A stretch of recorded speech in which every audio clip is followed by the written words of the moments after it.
few years ago, I was talking to this one young woman, and it was actually after an L4D, and she told me that she was struggling with feelings of loneliness, that she felt isolated and alone. And I asked her, well, how long has this been going on? And she couldn't really answer. She didn't have an answer. You know, she'd start diverting off into other things, and I'd say, okay, but this feeling of loneliness you got, how long has it been going on? And she couldn't come up with a time when it started or a sense of when it started. It seems like it's just been growing and growing for a number of years. And finally got to a point where she recognized what it was, that she was just lonely and felt isolated and alone. And so I asked her, I said, you know, I knew she went to church because she had shared that with me, and I said, well, does fellowship at your church help you with this? And her answer was kind of interesting. She said, well, a little bit, but not like it was before. So I kind of probed that a little bit. And she said, well, she remembered when she got saved and the joy and the sense of connectedness that she had when she first became a follower of Jesus and first started going to this church. That she had been, you know, in the world like many of us, and she had been partakers of the things of the world. And then her life kind of imploded, and in the midst of that struggle, she became a believer and got connected with people in the church. And then all of a sudden, she was like alive for the first time. And she was in a church, a community of believers, and it was primarily made up of new believers. So it was an evangelism kind of church where the pastor was an evangelist, and people had kind of caught that fire, inherited that from the pastor. And so evangelism was very important, so there was lots of new believers, lots of young believers there. And she felt vibrant, and she felt alive in the midst of this community, you know. And she knew that she knew who Jesus was. She made her commitment to Jesus, and it was a personal commitment. It wasn't just a religious commitment. She knew that Jesus was her Lord and Savior, as well as other people. But personally for her, He saved her. His blood cleansed her. She knew that, and she began to care about her life. Where before she was just kind of living haphazardly, all over the place. You know, what happened. But she began to care about her life and value herself and value her life because of Jesus. And she was so excited about this. She was telling me, I could just see like the excitement kind of back in her face. She was going, I was so excited about having a personal relationship with Jesus. He created the universe. And then she said, how cool is that? You know, and so I was going, I'm thinking, we're having a breakthrough moment here. You know, she's remembering this stuff, and everything is going well. I said, well, you know, tell me more about what it was like to be part of that church, what it was like to be part of that community. She said, well, church was exciting. It was very fast-paced. Worship services were vibrant. They were, you know, things happened at worship service. The music was great. The preaching was great. The testimonies were great. There was a pace to it. It was moving all the time. She said, and there was a sense of urgency in the community, a sense of urgency from the preacher, for everyone. We need to get the message of Jesus out to the lost. There are people like us out there. You got to do it. You need to do it. And so that sense of urgency created excitement in the community. And so her evenings and her weekends were full of worship services, and she took sermon notes, and she went to Bible studies, and she participated in evangelical outreaches and church planting, and she was involved in the social activities of the church, and she was always around other young people of similar age to her who were also excited about Jesus. So she said it was just an exciting time. Every meeting that she went, it was exciting. New people were coming to Jesus. That was exciting. Everything was really exciting and very vibrant. And she became a leader in a young women's group, like a Bible study, home fellowship. And every once in a while she'd sing with the choir. She'd sing with the worship team on Sunday morning. And she had lots of what she called church activity friends. It's a kind of an interesting phrase. I got a lot of friends. Well, I call them church activity friends because we were always at the church, and we were always doing things with church, and so they were my friends there.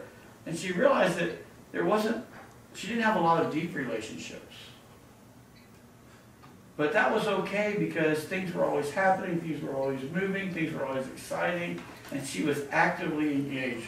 The church was always doing new things, and she was always participating in the leading edge of what the church was doing. And she said, my life was divided up into 8-week study courses in my home groups, and 6 to 12 month ministry commitments. Every 6 months you could re-sign up for a different ministry. Every 12 months they made ministry commitments. So people would rotate through different ministries, and so she would go and say, okay, well for the next 6 months I'm going to be involved in this, and every 8 weeks or so the Bible study would rotate, and all the home groups were studying the same thing. So she'd meet her friends over in a different home group, and they'd be talking about the same stuff that they had studied. And so she said, I was never bored. There was always a new thing just around the corner at my church. So if you didn't like what was going on today, just wait for a few months. Because there was a new thing, a new program, a new activity, something always new coming. And so, everyone, you didn't have to have a lot of patience, because you just waited for the next thing, the next cool thing, the next new thing to come around. And then she said something interesting. She said, I said, well, it sounds like things were very exciting. She goes, I was really busy. She said, church life was very busy.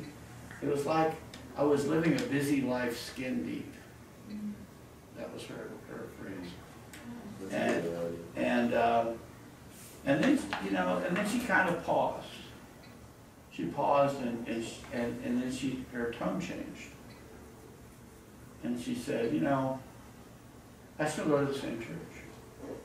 She said, but after many years of church in the fast lanes, she said, I'm struggling to make sense of it all.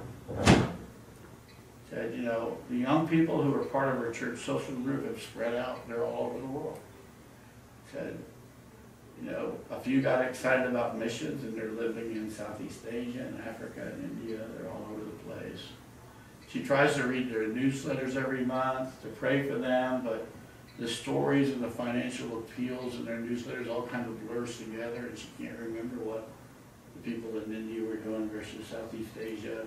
They're all having great effect on children. It seems like they're all doing kind of the same things with all their mission activities.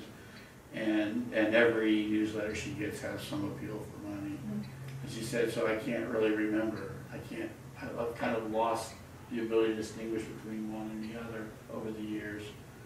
Says sometimes she'll see them when they come home, and she's excited to see them, and she'll go to a meeting, and they'll tell the stories about what they've been doing, and ask for people to give money and pray for them. And she goes, it's kind of like I'm hearing the same speech over and over again. Each one of these missionaries come home, they kind of say the same thing.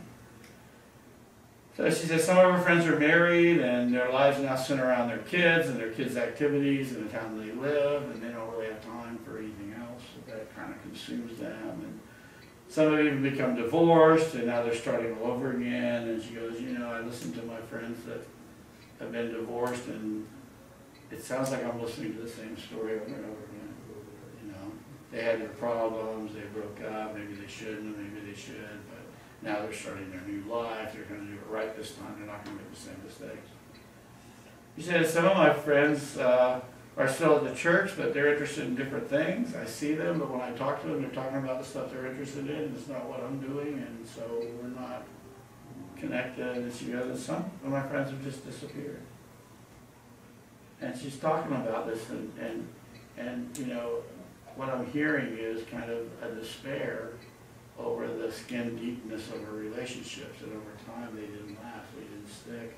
That she still knows the people, that she still sees them, but because they never developed any depth in their relationship, that it's kind of lost its meaning. And then she started talking about herself, and she goes, I don't got much free time these days. Free time is a premium for me. Life overflows. There's work and obligations and commitments.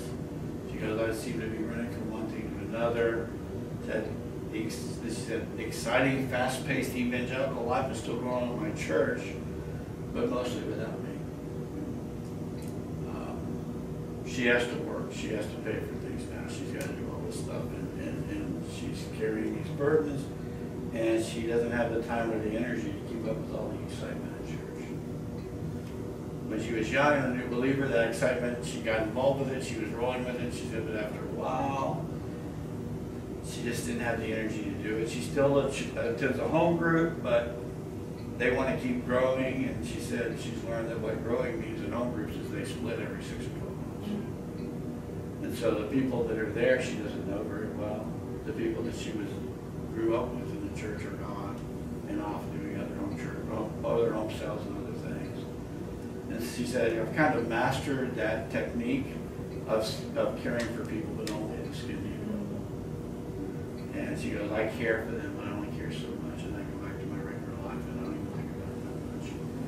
And she said that she was really, I said, well, you know, why are you like that? And she goes, well, you know, I'm really, I don't know whether I'm not able or I'm not willing to cut deep into a life with someone to know that 6 to 12 months from now they're going to be gone, so they're will not be seen again.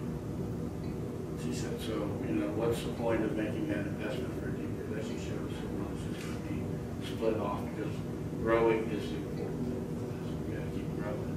And keep growing means that all the people, the 12 people that are in my group now, are going to be involved in our groups 2 years from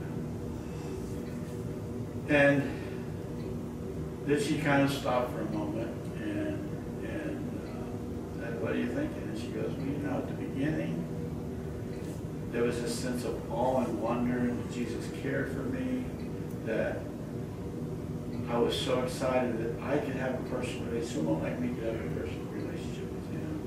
It seemed so real and vital in those days.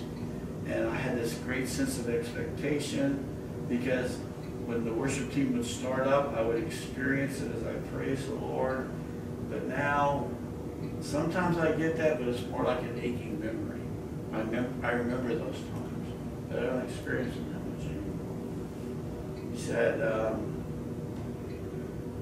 there's still a longing inside of me to have more of Jesus, and there's moments when I let my guard down and I seek that deeper relationship when I hear from him. And he says, but when I go and talk to somebody at the church about that, they just point me back into the super activity of the church. Get involved in this thing, get involved in that thing, get involved in all the things that are happening in the church.